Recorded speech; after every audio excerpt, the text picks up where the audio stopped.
Thanks for having me. How's everybody doing? Some weird stuff happening over the past few days, so I'm going to show you some different stuff. Anyone see what was going on, the meteor that came through yesterday? I'll show you in a minute here.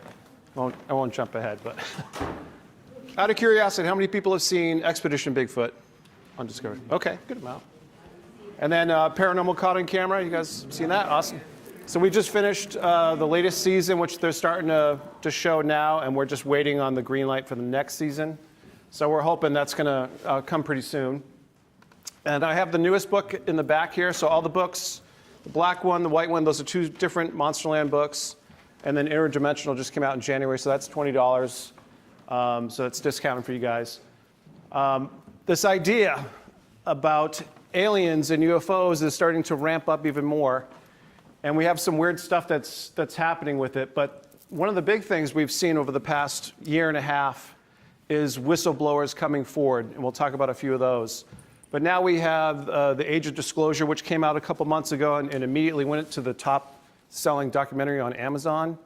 Had 35 different whistleblowers, including Senator Mark Rubio, talking about the idea that there are craft, there's been retrievals, the idea that the US, China, and Russia each have their own recovery teams, and they have a gentleman's agreement that whoever gets there first gets the technology.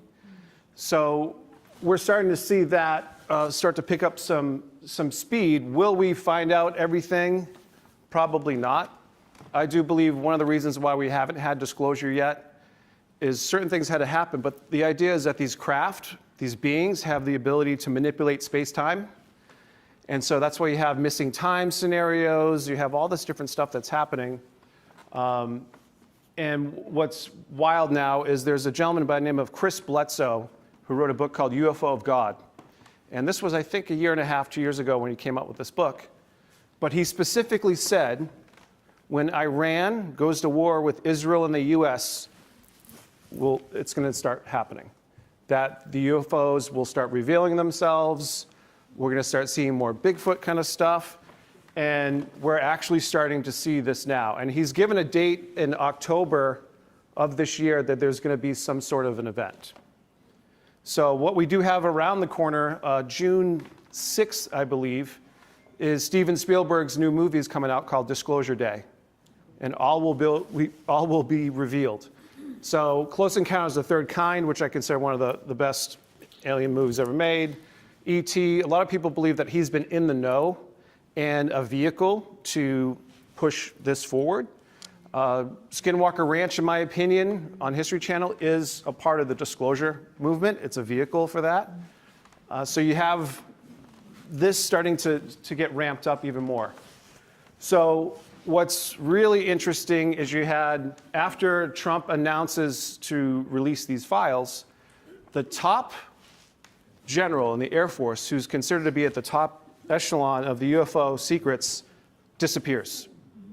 With like 7 days later. Went for a hike in New Mexico, they're still looking for him. Another physicist, I believe, that was working at that same lab, she disappeared. And there's been an MIT plasma physicist that was found murdered. And there was another, I think, a Caltech scientist that was also taken out. Now, could this be stuff that's happening, pre-war kind of stuff where they're taking out people within our thing? We don't know. But it is alarming that this is starting to happen now, especially as we're trying to come out with this information. So this just happened yesterday, and we're going to tie it in a second. You guys know into Bigfoot, UFOs, and I do believe there's a connection between the two. Meteor season, like there's nothing that's happening right now, and it's very rare to see them during the daytime, and that large. And people have been seeing fireballs all over the country. And I'll show you a couple of clips. Some of these might be tough to see. So afterwards, go home, Google the different ones, and you can pull up the videos. You can find them on TikTok, Instagram. But something just happened March 6th through 10th, which hasn't happened since the 70s. Broad daylight, over 10 Bigfoot sightings during the daytime in the specific area of northeastern Ohio. the same spot a week later, which was yesterday, that this meteor blew up over. Within a 25 to 30 mile radius, it's actually happening there. That's weird. And what usually happens with this is, and I'll show you, you have the Kecksburg UFO incident, Fayetteville. Before they've had these sightings, and even afterwards, there were fireballs or strange lights, and then Bigfoot creatures would show up, or vice versa. So this is where that just took place. There's expected to be more sky activity, but some of the things that people are filming are not meteors. They're actually changing direction. So I'll show you one in a second here. But Kecksburg incident in Pennsylvania, 65, Chestnut Ridge in the 60s and 70s, all very similar type of action and different sightings that people are seeing within a short time frame in a small geographical area. So this is one from Red Oak. This might be really tough to see, but you can see that this thing is not moving straight across. It's actually starting to turn and change direction and put on a show. And it looks very similar to what my wife and I had seen about 5 years ago, which I talk about in the new book, which I'll share towards the end of this as well. This was on the 14th. I apologize. American airline pilot, 1,300 feet flying into Philly, a flying saucer flies right over there. So listen to her report here.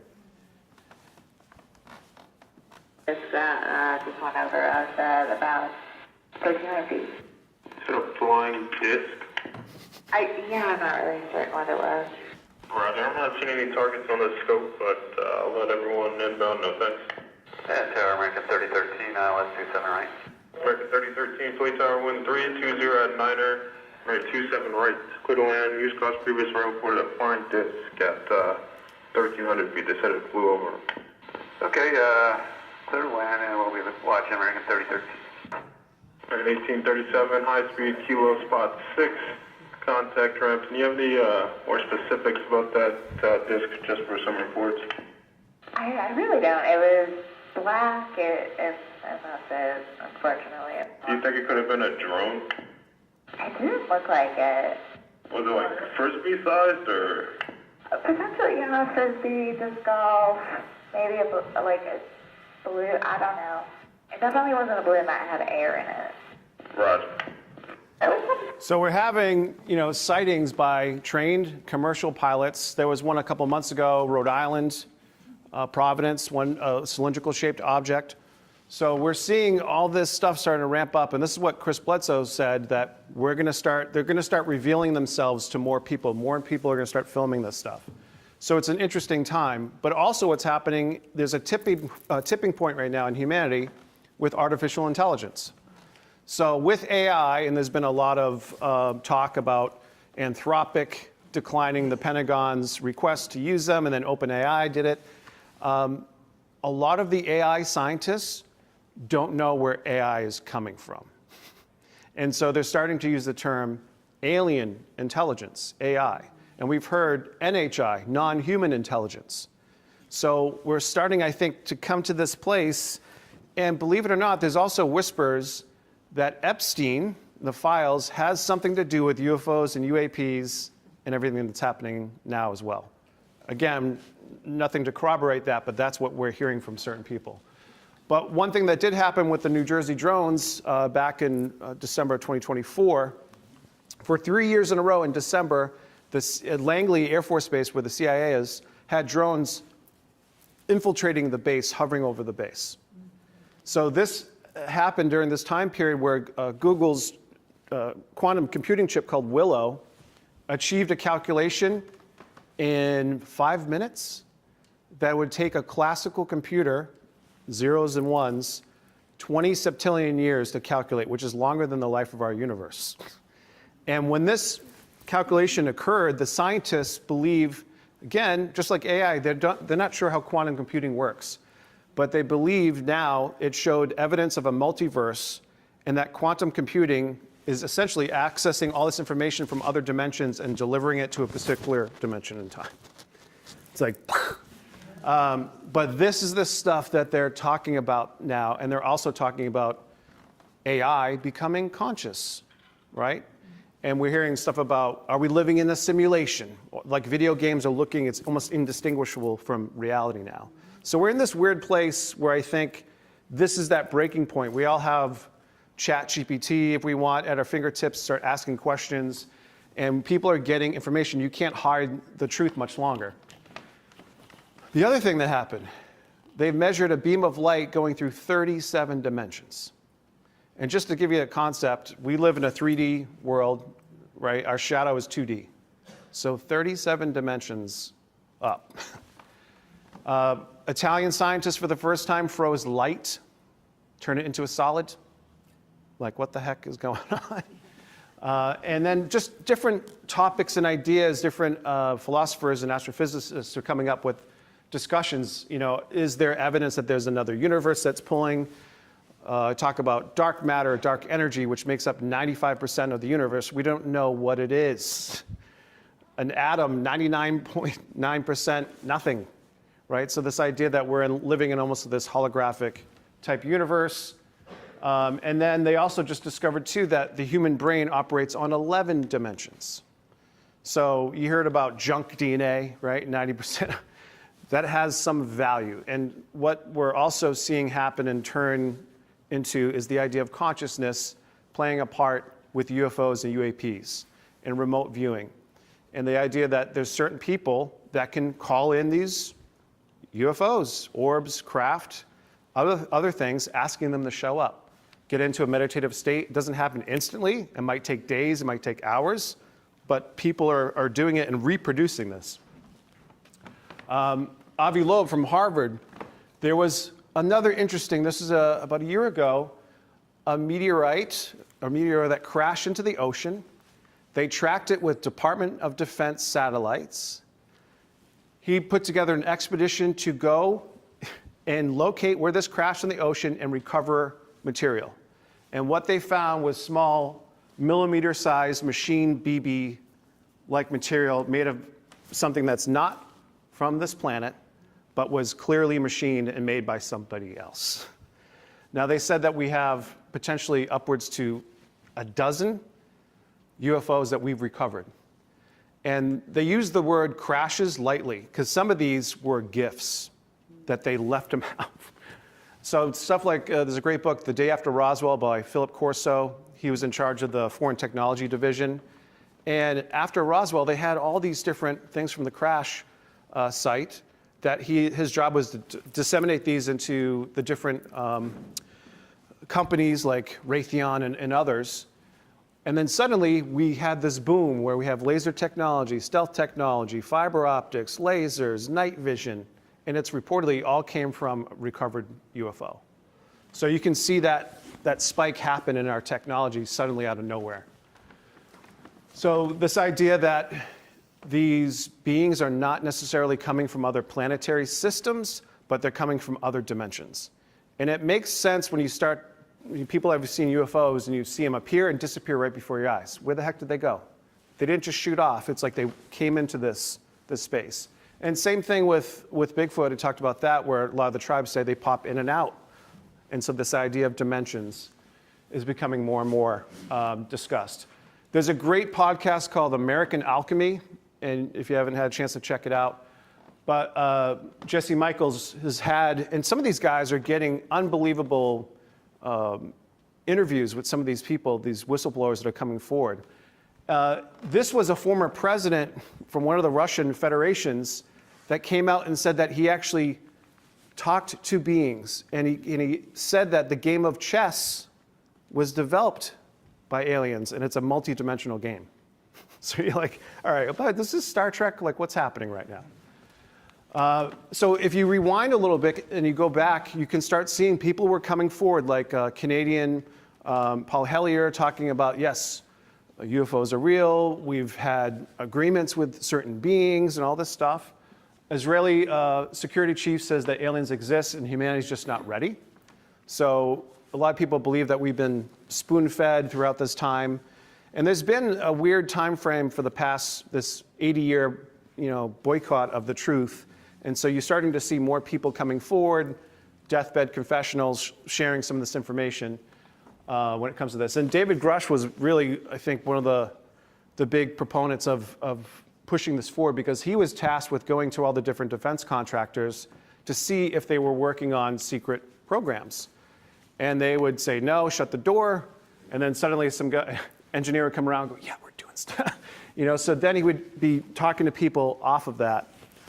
So he got the attention of Senate and Congress and was the first to actually use the term interdimensional, to use the term transmedium. So we went from UFOs, unidentified flying objects, to now UAPs. So unexplained anomalous phenomena. And why that is because they're seeing these things coming out of the water, coming out of the ocean, coming from space, going 80,000 feet to 80 feet in less than a second. That's not like, that's bending physics. So we're seeing a lot more of this stuff that's starting to happen. And I think it's shaking people up to the point where, like, we're not the apex. Our planet is covered in 70% water. We're in the minority here. Maybe there are, we hear about Atlantis. That's being discussed in a serious manner now because there's evidence of earlier civilizations, which I'll talk about in a second. Again, Army Colonel, May 21st, David Grush was supposed to speak at the SALT conference. He came forward and said, yes, aliens exist. They've been here for a long time. We've been interacting with them. And then we had, remember all those Chinese spy balloons left and right? We're shooting them down. So remember I said before that US, China, Russia have the crash retrieval teams.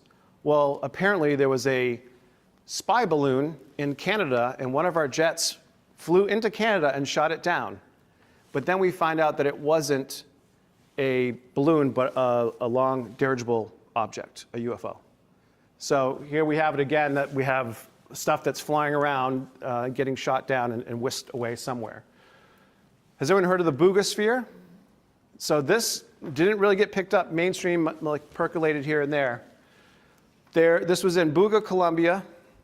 A metallic sphere was seen broad daylight, flying around near this farm. It gets near these power lines, and it drops to the ground. This farmer goes up and grabs it with his bare hands. It burns off his fingertips. It has this crazy writing on it, and looked into this with ChatGPT and had it scanned. Doesn't have no connection to any known human script. It deciphers it, saying that this is part of the source, and almost like this protective network. And there's a guy by the name of Patrick Jackson from Scotland who wrote a book called The Sphere Network, talking about these things. And two of the biggest times that people see UFOs, 4th of July and New Year's Eve. Both times we're having fireworks and we're outside. So it's something as if these things are attracted to the light and the explosions, and they start to show up and see what's going on. Well, they brought this boogosphere to Jamie Maussan, who's a ufologist in Mexico. He brought it to a university down there, and they started testing it. And my friend Josh Golembeski works with Gaia, has a show called Cosmic Disclosure. Suddenly I see a picture of him holding the boogosphere in Mexico. I was like, what the? I texted him, and he went down there. They were doing a documentary filming about this, and Dr. Stephen Greer, many people may know, CE5 protocol, meditation, he was there. And Josh told me, so he's in the new book, I interviewed him, and he talks all about it. But essentially, he said, I went there expecting this thing to be a hoax, had no belief that this was going to be real, like there's some kind of art project, whatever. Get there, I see all the engineers and all the stuff that they already were working on and the tests they've done. This thing went from 10 pounds to 20 pounds while in captivity, while they were studying it, increased weight. So they were trying to figure that out. So it's operating on some other system. They found these microscopic fiber optic cables inside, almost put together at the quantum level. They then took resin from this and had it tested. Now, Dr. Stephen Greer, Josh Golembeski told me, he goes, Ronnie, he was with 20 people. They were off camera, but they talked to us in between, but they stayed off camera. Guess where they were from? NASA. They're taking this seriously. They were all there checking this out. Well, they took the resin from inside this sphere, analyzed it at the University of Georgia, and it came back 12,560 years old. Right around the time when they talk about Atlantis. Now, there's a whole thing with Antarctica, and if you look up Admiral Byrd going in to explore that, and how all the countries agreed that they don't go up there. So could it have frozen over? Could there be something else that's hidden up there? Nazis have talked about going up there as well. So there's a lot of other strange things that are happening that are coming undone. Be able to handle it. Correct. There's this like protective complex, but then also too, I think when you are talking about these things, for a lot of people, I think that it kind of can rock your world a little bit in regards to where you stand in a faith perspective, and then also too, an aspect of, well, how do you even begin to explain it? And all I'm going to say is, look, and we can go into some of the books that were removed from what we know as the modern day Bible, but I read through the book of Enoch multiple times. And I'm not saying that these things are angels, okay? That's not at all what I'm saying. But what I am saying is that depending on where you are in regards to your whole perspective on whether or not God exists, like I believe in God, I'm a Christian. There has to have been, and there's admissions that there was other creations that God made, but that we were the most prized creation. And so I think that this can open up a bigger topic of discussion. What I will say is that what's been interesting is, and I've had a mass array of people that have come in, right? Like we have people that come in that claim that you can use this ability to basically dog whistle these things in from a psychic ability. Yeah, I've heard people say that. And I think that there's something there. Otherwise, they wouldn't necessarily be able to provide some of the video evidence that they have. But then that also brings up the question of if these things are interdimensional, which we've had witnesses testify to members of Congress, and that was all publicly out there. That would then bring up the whole, well, if this is really transcending dimension, the power of what you say, thought, all of that. And then, you can look into our own government's declassified documents that the CIA had on different experiments. I mean, you can literally, that last week. So what is wild is they're talking about consciousness being the play of it. They're talking about these things being interdimensional. And it does sound a lot like angels and demons kind of stuff. But almost that spiritual aspect. The biggest mystery, where do we come from? Why are we here? And where are we going? Right? No one has that definitive answer. People may have near-death experiences and talk about what they've seen and who they talk to, the dream world and all the stuff that shamans discuss visiting these different places. But there is this idea that there is what they call the Akashic records, and that there's all this information that you can access. So remote viewing is essentially, you're tapping into that framework. So I have friends that can do this stuff, the New Jersey drones. Scotty Davis, who's a New Jersey police officer, also a psychic and a remote viewer, I asked him to remote view one of the drones when they were happening. And he said he saw a orange ball of fire that had what seemed like electric fence around it. And he said, this guy can remote view a safe in Georgia and read off the serial number of a file inside the safe by, sitting where he's at with his consciousness. And he said, for the first time ever, he goes, I tried to penetrate this thing and I started getting a headache and my body started hurting. He said, this is the first time that's ever happened. And I said, do you think because of that you're dealing with something otherworldly? And he's like, I don't know, but the fact that it has almost this defense mechanism that it won't let me see, he goes, that kind of tripped me out. So when this first started happening, people were posting videos on TikTok and Instagram, and they were either getting visited by people telling them to take the videos down, or their videos were disappearing. They'd get logged out of their accounts, things like this. Or these things would start showing up over their houses. And a week after Scotty tried to do the remote viewing, he texted me and said, there's an effing drone the size of an SUV hovering over my house right now. My wife's going crazy. They had all these explosions that were happening with the transformers, they said, in that certain region at night during a lot of these sightings. And he even told me the police department, talked to the power company and they said, nope, all of our everything's accounted for. The police department still did a press release and said it was the transformers blowing up. So he goes, there's a cover-up happening right now with this stuff. from, well, I should say it this way. The significance of UFOs is multiple parts, but number one, it's not what you think it is. It's not coming from other planets. The evidence doesn't suggest that. Interdimensional. Yes. And the reason is because time is parallel.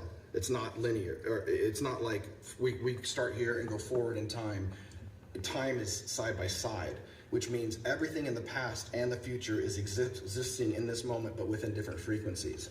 So he's essentially talking to you about quantum computing and that there's all these possibilities, and the observer has to be a part of it. If you look up the double slit experiment where light wave and particle and all this, it's getting a lot more traction. There's a lot more scientists that are going into this direction. It ties them with a lot of what the ancients talked about as well, when a lot of Buddhism connects with quantum physics, quantum mechanics. And then you have other people that are in the know. So all these different people that are coming forward, we have to remember that they're also working within the intelligence apparatus. So they may have an agenda in regards to what they're sharing and how much they can share. But this whole idea would kind of mess up religion, right? So you remember War of the Worlds, when that happened, if you tuned in after they said, hey, this is a dramatization, you thought we were being invaded, and it went into panic. So a lot of people, they use that as a kind of a litmus test to say, you know, if we do this again, they're going to go nuts. Well, what's interesting is the New Jersey drones happening in New Jersey. During that time period, Steven Spielberg was there filming his new movie. And in the War of the Worlds, it takes place in a fictitious city in New Jersey. You can't make this stuff up. And there's a book written by Major Donald Kehoe, Flying Saucers from Outer Space, written in 1952. And if you didn't see the cover or the date and you read it, you would think you're reading about right now. So we're seeing recurring patterns and time frames as well that are percolating. But this guy, Dr. Eric Davis, considered one of the most brilliant minds within this field, testified before Congress and stated that he's aware of 4 beings: Nordics, Greys, reptilian, I believe, and a mantis. So he's talked about that there are 4 different beings, and then Stephen Greer is saying there's 57 of them. So people are seeing all different types of craft. We could be visited by other civilizations, or they very well could already be here. So we'll talk about, too, the spots where they're seeing coming out of portal locations, places like Sedona. Russ Colhart from News Nation just a couple of weeks ago said he visited a real portal and stated that it's being covered up by the forestry department and considered an ancient area where you're not allowed to go. But he said there's a portal there that they are aware of by Bradshaw Ranch where things are coming in and out of. So this is, you know, going beyond science fiction, becoming science truth. Here's the other weird thing. And again, we don't have all this different data points from other countries, but look where most of the UFOs are showing up. Around the US, right? And Europe as well. But you also see on the outskirts, there are near water. Reportedly, there is an underwater base off of the East Coast. We're not sure where, but they're talking like New England area, like in that spot. There's also Catalina Island off of California coast. It's believed to be a base there as well because they're seeing these things come in and out of the water. So UFO sightings, and you type into, you know, just New England, and the green dots, those are recent reports. What's wild, too, is that I've had a lot of different experiences. You guys may have seen some stuff. You don't necessarily go and put it up on a database right away, right? You might have 10 stories, and maybe you shared one online, if you did one at all. So this map is really not representative of what could really be out there in regards to what people have seen. Because every time I do these talks, presentations, I see more videos, I hear more stories, because once people feel like, all right, you're not going to think I'm crazy. Let me show you this. And that's what happens. You start to, people are, I think, more willing to share their stories now, knowing that other people have been seeing the same things. And it is interesting as well that a lot of this stuff has happened, goes all the way back to childhood. And memories start to kind of come back that you're like, oh yeah, I didn't make that connection, you know. So witness reports, different drawings. When you think of UFOs, your mind defaults to a flying saucer, right, typically? The number one UFO or type of UFO or UAP that's reported is a sphere or an orb. Flying saucer, 5 down. But we have other ones too, fireballs, triangle craft, cigar-shaped, egg-shaped craft, ones that actually diamond-shaped, which we had hovering over West Boylston, the Botanical Garden in Worcester. Actually affected all the lights. I posted a video of all the lights down Main Street in Worcester started flickering like crazy after I had seen a UFO on my way there. And people have seen ones. There's a new group that has reclassified 8 different types of UFOs. One of them is called the jellyfish, and that it is alive. Now, I interviewed 2 sisters from Indiana. Both had cryptid sightings, cloaking, they had UFO encounters, but she talked about one that she was looking out the window at night into the woods near her house and saw something glowing floating in the woods. It then turned, seemed to recognize or notice her and started floating towards the window. She said, I was maybe a foot away from it, between the window. She said it looked like a Portuguese man of war, a jellyfish floating right before. And just a couple beats and then just floated off. And so people describe seeing this, and you hear about Hermes, as above, so below, this idea. And there's early reports too, strange reports going back, where people were reporting seeing what looked like jellyfish or balls of fire or different things in the sky. So this is not new, but it seems to be kind of reciprocating again. And the first documented UFO incident in the entire country is actually in Massachusetts.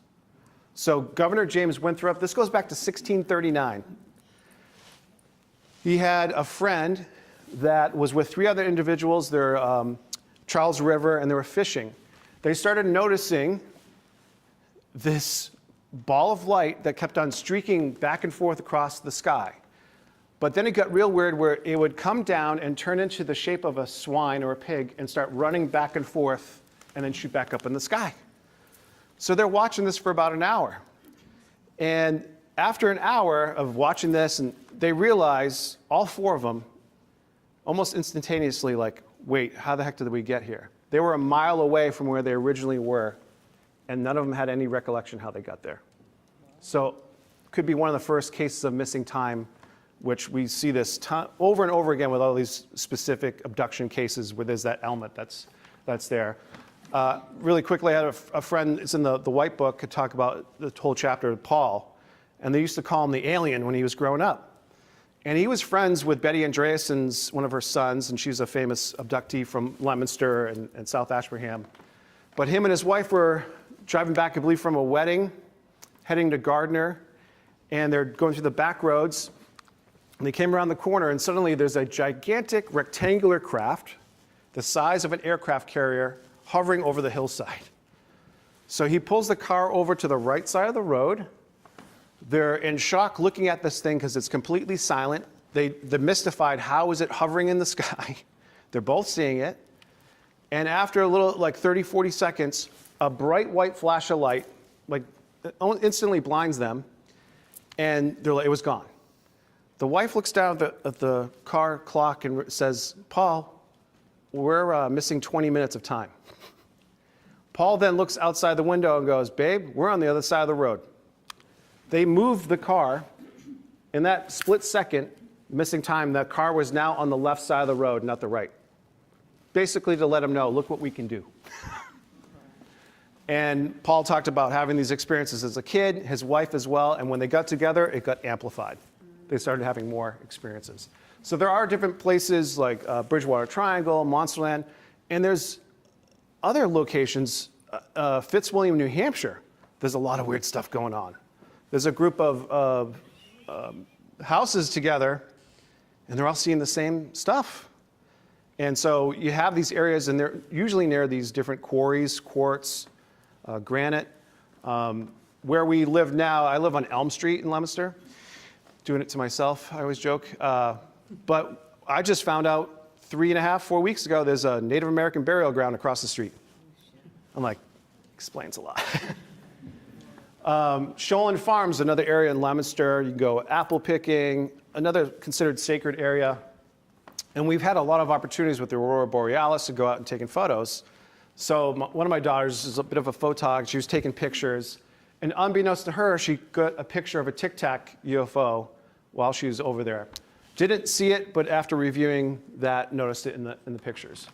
So there's been a lot of reports, too, of UFOs, UAPs over power lines in certain areas. Now, a lot of the power lines are at high elevation points. There were UFO sightings at those points before we even put the power lines there. So there's something to do with the geology or the fact that we're supposed to see them. But when I was young, started reading about this stuff, infatuated with all this, I had no idea I was living in a hot spot. I had no idea where this obsession was coming from. But here I am sleeping, and there's stuff flying around. Because I had a friend, they had Fallbrook Farm, Apple Farm, 5 houses down from us. And he told me this after he passed away. His dad didn't tell a soul, aside from his son. But he would go on his porch at 4:30 in the morning with a cup of tea, sit in his rocking chair before he had to go start doing work, and watch UFOs come and hover over the power lines, charge up, and take off on a regular basis. And I was like, God damn, I wanted to see this. But you hear similar stories like that, and most people are not telling a soul. Like, I'm not sharing this with you. I don't want to lose my job. You know, I've had police officers, hey, here's the story, but you can't use my name. You know, they're afraid of losing. There's still ridicule and stigma when it comes to this. And then UFOs over water. Ivan T. Sanderson was a cryptozoologist. We later find out that he was working with the CIA, and they have interest in all this. He said that 50% of UFOs are seen coming out of, going into, flying away from, or flying towards water. And interestingly enough, the design of a flying saucer actually works well underwater aerodynamically. So Betty Andreasson, had no idea about her until I started digging and reading about some of these stories. And I remember reading in the book, too, it all started in Leominster. And I was like, ugh! You know, I'm like, what? Yeah. And this was 1944. She was 7 years old. And a marble-sized orange ball of light came into her dollhouse in the backyard and it fixed itself to her forehead. And she started she thought it was a bee at first, but she started to receive telepathic communication. So she witnessed these tall Nordic beings, which are very reminiscent of angels, blonde hair, blue eyes, tall beings. Grays, metallic spheres, which we're seeing now, these orange orbs, different types of craft. All of her experiences, she discussed and shared that they were angelic and that they were positive and that she wasn't afraid. She had her whole family was placed in suspended animation, which we'll show you in a second here. And these 3 gray aliens essentially came right through the doorway, materialized through the door. And this was right after they seen this orange ball light. Her dad was washing the dishes. This light was outside the window. He called Betty to come downstairs, and when she did, suddenly everybody couldn't move, and she started having these interactions. Betty, Andreas, and Luca, where, again, you have her she's frozen together with her family by Greys who come into the house. This is 1960s housewife.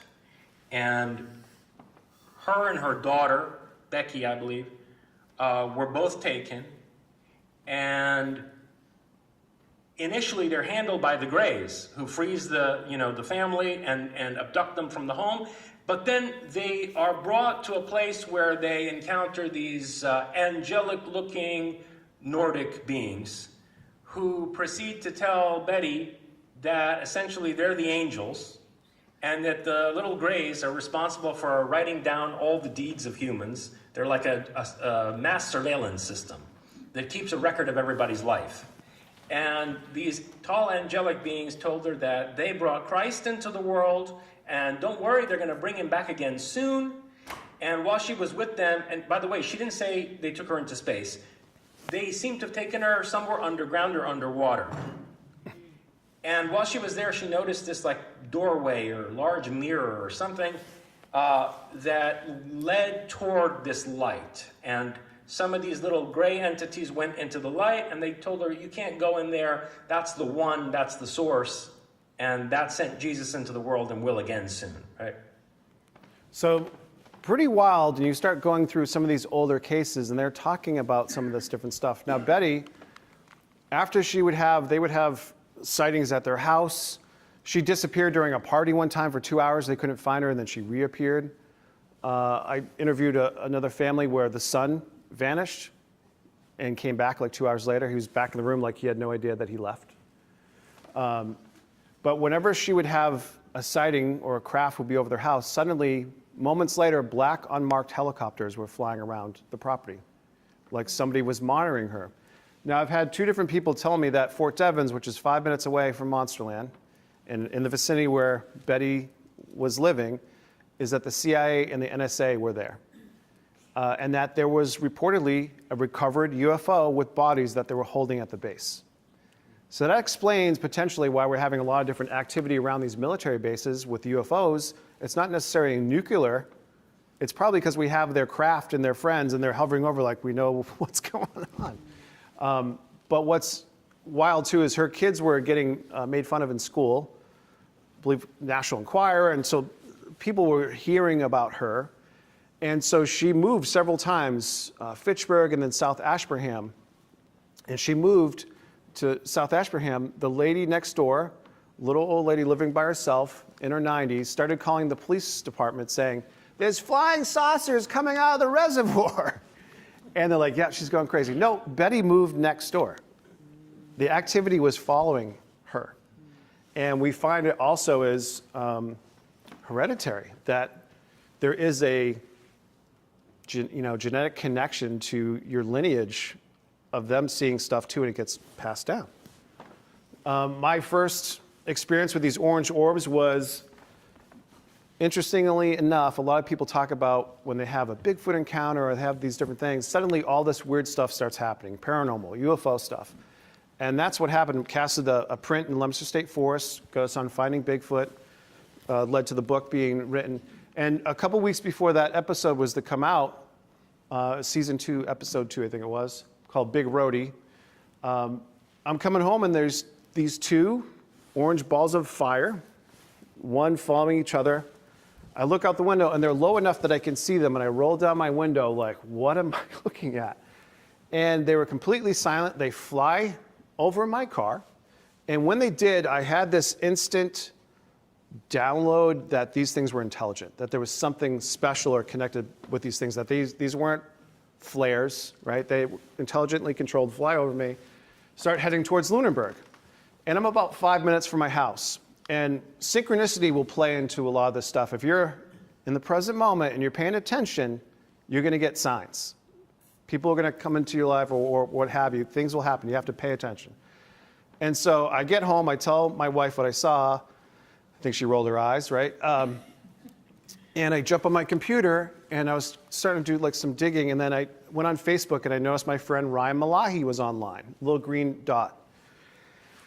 And so something was like, tell Ryan what you just saw, because I know he's into this stuff. So I start typing, and I didn't give him the location. I just said, "Hey, man, haven't talked to you in forever. I just saw 2 orange balls of fire fly over my car about 10 minutes ago. Do you know what these things are?" And he responds back in all caps, "Dude, you're freaking me out right now." He then says, "Were you just at the Leominster connector 10 minutes ago?" And I was like, what? I didn't even tell him the location. He goes, "I was there too. They flew over my car as well." I'm like, what are you talking about? He was sitting at the traffic light here. I'm driving this way. They flew over my car and then flew over his car. That's one. What are the odds that I reach out to the guy that just saw the same thing, right? And then this floored me because I'm a thing with threes. He goes, "We haven't talked in forever. Do you know what I've been doing for the past 2 years?" I go, "What?" He goes, "I'm a UFO investigator from New Hampshire." I'm like, oh my God. So it was like these synchronicity events that were coming together. And that first book, it was like, as soon as I'm like, where do I go next? Something would happen. And we start to see this. It's like, when you're ready, things will start being unveiled. So once I saw those orange orbs, they started showing up, or we see them everywhere. We went to Lake Winnisquam in New Hampshire. They showed up there. Went to Cape Cod, Dennisport, flying up over the ocean. And then even Salt Fork State Park in Ohio, we witnessed one flying, and I talked about this last year, where it actually transformed the 2 eyes and an 8-foot shadow became a Bigfoot. So we actually seen one of these orbs turn into something else. Now the New Jersey drones, one of the mayors of the township witnessed a ball of light. He talked about this on live TV, turn into a drone right before his eyes, materialized from that ball of light. And so this is something that's been discussed too over the years, that the UFOs mimic the technology of the time. So we had the mysterious airship sightings in the late 1800s, early 1900s, Worcester airship, 1909, and they were mimicking what we had at that time. And so now our latest thing is drones. So we're seeing that as well. This was Halloween a few years back, and Christine Peterson with the Telegram and Gazette in Worcester, they were doing a series of stories, spooky stories, and she wanted to do something around Monsterland that we haven't talked about. And I said, there was this case, and I used to run by the cemetery every day, and I never had any idea, but it had this feeling to it. And I discovered in this book by Raymond Fowler, talking about Betty, and that there was a UFO that was seen hovering over the cemetery. A couple's driving, going for a drive. There's still a little bit of snow on the ground and on the roof of the car. As they drive by the cemetery, it looked like there was a fire in the middle of the cemetery. So they pull down, and as they approach, they realize it's a flying saucer hovering over the cemetery, and there's all this like fog and smoke with the lights. So it looked like it was on fire. He gets out of the car and starts walking towards it. His wife starts yelling at him, and when he points at it, his arm gets flung back onto the roof of the car like a magnet, and he can't move. He's immobilized, and this thing then takes off. A few minutes later, he gets his motor skills, he jumps back in the car. They're driving back home. They're in their 40s. It's now 3 in the morning. Pulls in the driveway. He can't brake, and he crashes into the garage. So now they call their parents, both their parents, at 3, 4 in the morning. You better have a death wish if you don't have something good to talk about.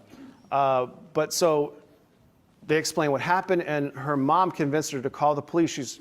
There's all these reports around the area of these flying saucers. Call the police. So Officer Ciccone came down, who actually knew the couple, took a statement, police report and everything. He said they were white as ghosts, and he said they actually had this experience. So Christine was like, let's go to that spot for the photo shoot and the story and talk about that. And this is what was interesting. So she intentionally had the idea of bringing an infrared lens to hook up to her camera with hopes that she could capture a UFO, because we can only see a small sliver of the electromagnetic spectrum. There's a very small sliver. It's like less than 1% that we can see. And it's believed that these things can kind of pop out in all these different light spectrums. So she brings this thing, and I said, I don't know where this took place, but if I'm driving down the road and look in the cemetery, the place with the highest elevation is where I would set up. So we go there, we set up, and it's kind of tough to see, but doesn't she take a picture of a UFO in the background? So you can kind of see it hovering over the trees. Now, what was interesting with this is there are multiple pictures, milliseconds apart, and in the frame before and the frames after, it's not in there. What's really wild is right back there, where that UFO is hovering over, is Howard Street, the exact place where Betty Andreasson had her first experience in 1944.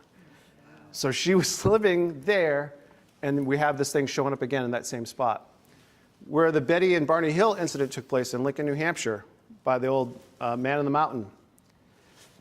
One of my friends works for one of the resorts up there I speak at every summer. And he was out doing a moose tour with a bunch of kids, and he looked over to the site, broad daylight, and he saw a gigantic flying saucer hovering over the site of the abduction. And he was like, want to say something, looked and see all these little kids. He's like, I'm going to freak everybody out. He goes, I just kind of like kept, okay, and you see the moon, get him out of there. He goes, I wanted to like jump up and down. And so he called me immediately after to share this. So they're showing up at the same spots that people have been seeing them before.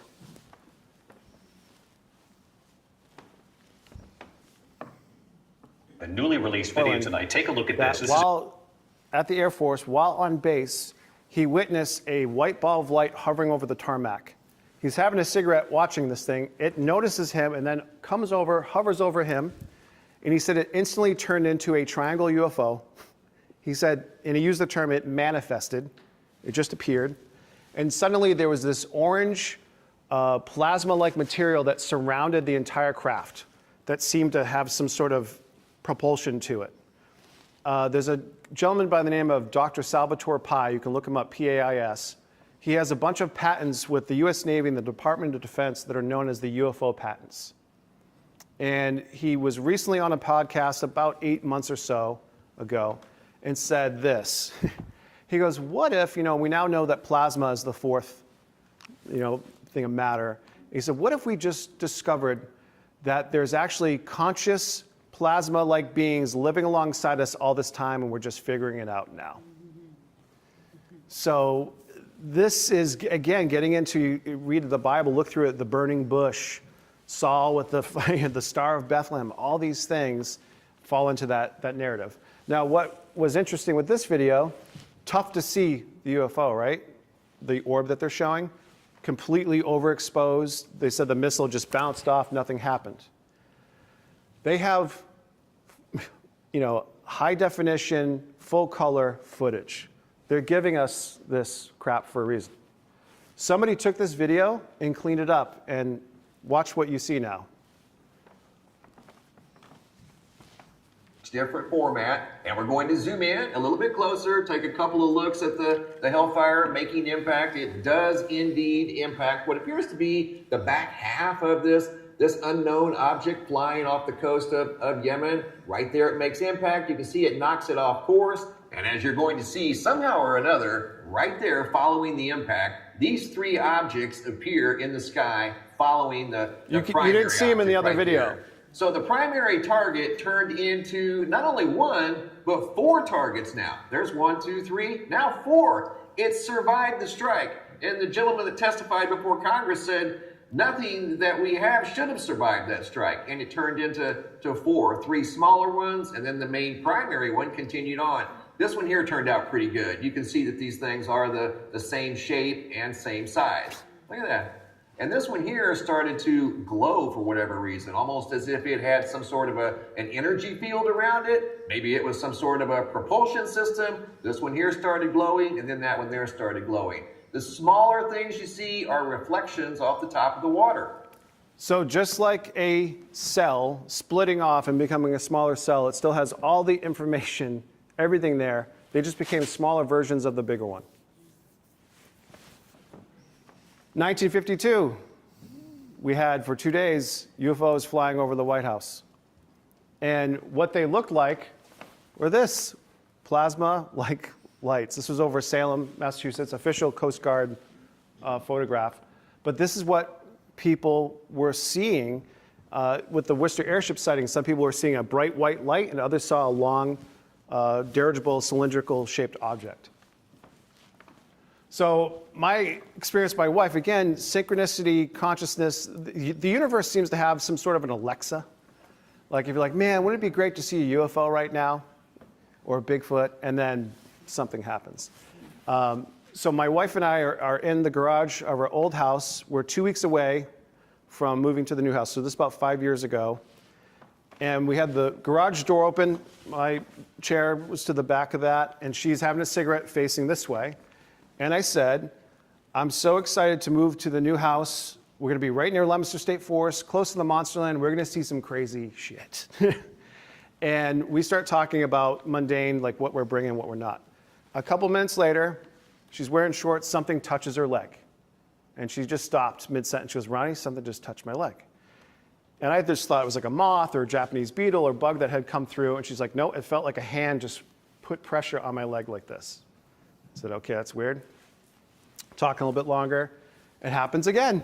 She's like, Ronnie, something just touched me again, same spot.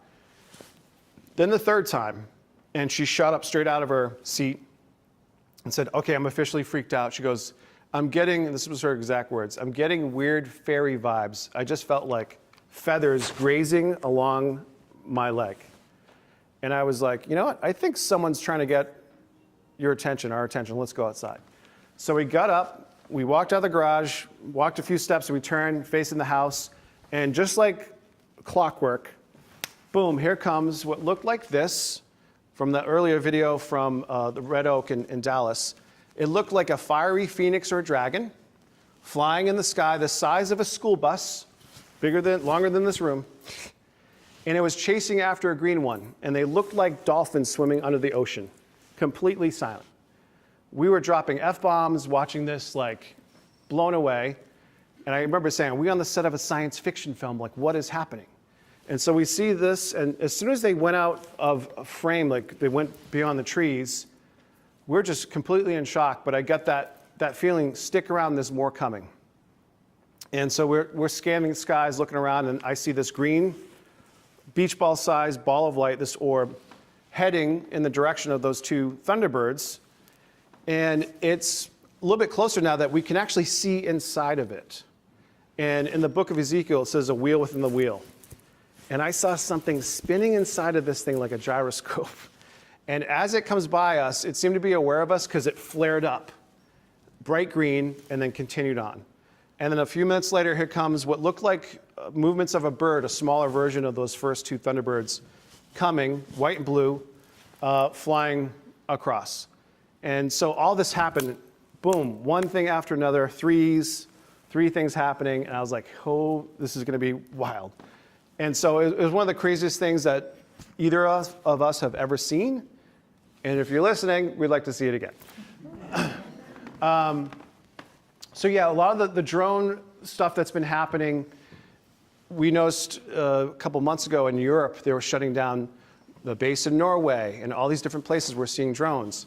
And we're initially being told New Jersey drones that it was an Iranian warship and there were drones that were coming off. But people were seeing these things actually change form. And then what my friend Scotty was trying to penetrate these things and almost dealing with something that seemed otherworldly. So not sure if that's the case, but this stuff is still going on. 13 of them. You know, so these things were interacting, and they were not giving off a heat signature, and as soon as they would approach them, they would disappear. So they had something similar to this happen in Fort Devens in 1957. For 8 hours, they had 9 orange orbs, including a metallic sphere, hovering over the base.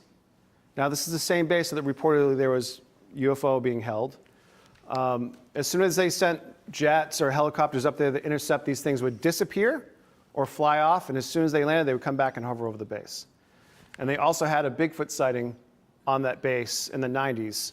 A military police officer witnessed one on the base somehow and then run into the Nashua River and disappear. So again, you have these overlays at these locations with strange cryptid creatures, Bigfoot, and these lights and UFOs. And interestingly enough, a lot of our military bases are next to these hotspots.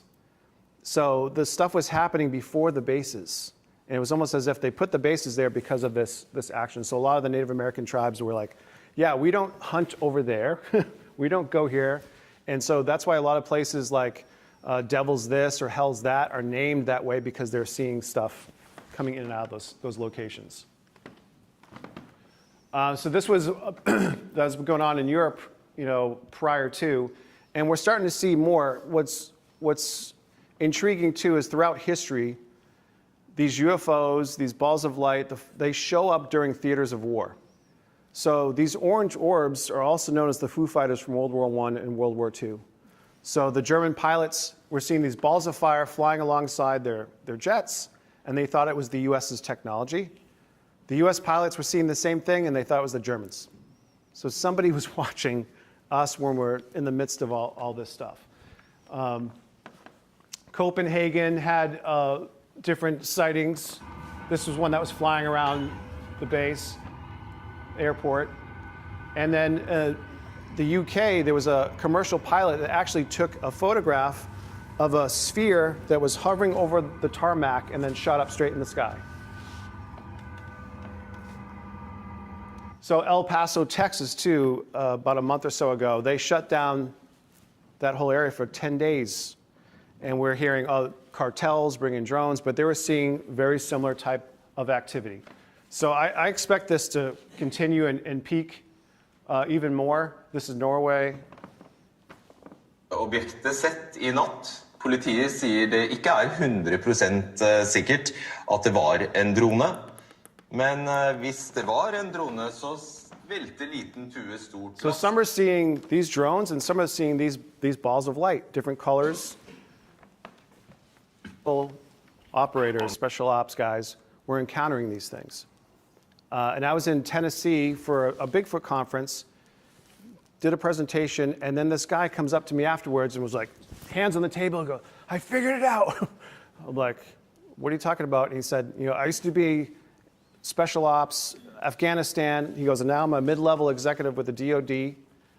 And we had a team.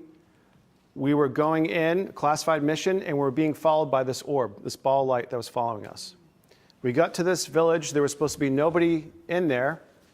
And we're going in to clear it, and they saw he described it first, it looked like a motorcycle helmet with a visor, peek behind one of the buildings and look at it and peek back. And when it peeked back again, it wasn't a visor, but it looked like a reptilian being.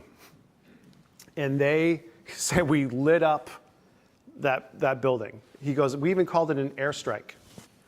They went in and cleared, and they couldn't find any sign of this thing, this being, or whatever, just vanished.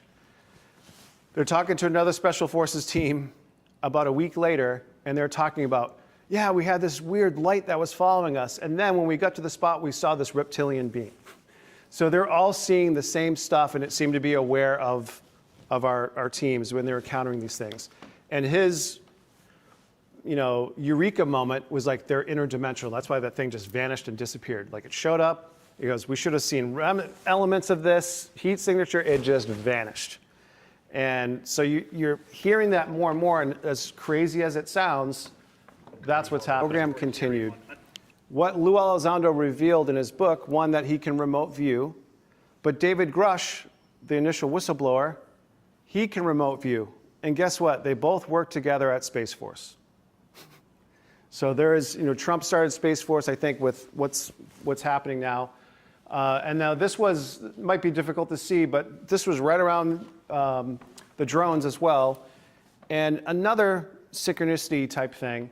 So we're at our house, we're leaving to go to the botanical garden, and we see this UFO hovering, what looked like a star at first, very colorful, spinning, and we notice it at the house. And my daughter here, we start seeing this. This is over the botanical garden, and it starts to head towards the tree line, starts to move back. Initially completely silent. It's still moving. It's still moving. So she steps out, and a girl that was next to us steps in her place and starts filming and zooms in even more. She then notifies me the next day. She finds me on Facebook and sends me the video. And so this is what she was filming, and you can see this diamond-shaped craft changing all different types of colors, completely silent. Now, remember what I was saying with the drones. When people would start filming these things, people would start showing up, or things would start tracking them. So she sends me the video, and then the next day she's going for a hike at Wachusett Reservoir. And suddenly there's a drone following her around as she's going on her hike. So she takes a picture of the drone disappears. Moments later, a helicopter shows up and starts flying around, following her as she's going on her hike. She takes a picture of that, it disappears. And when that happened too, I said, this isn't your first rodeo, is it? Like, you've had experiences before. And she shared with me, yeah, I'm in 2 different books by Mike McClelland about owls and UFOs. So again, you have different people that are coming forward, but it's not their first time having these situations. And so the airship sighting in 1909, I feel like we're going to have another one of these mass sightings where it's going to be undeniable. And I think we're heading to a place now, too, with the Disclosure movie coming and all these different things. I think the wave is crashing. I can't see it going backwards. Will we get everything? Probably not. But I think we're now at this point where it's going to be undeniable that we're alone. We're going to realize and find out that they may be living alongside us all this time. They may be hiding in oceans or in the forest and coming in and out of those locations. A lot of these protected areas by the government are also these spots where there's Bigfoot activity and UFO activity. So I think there's a parallel or connection to that. So thank you guys very much. Anyone have any questions? Thank you.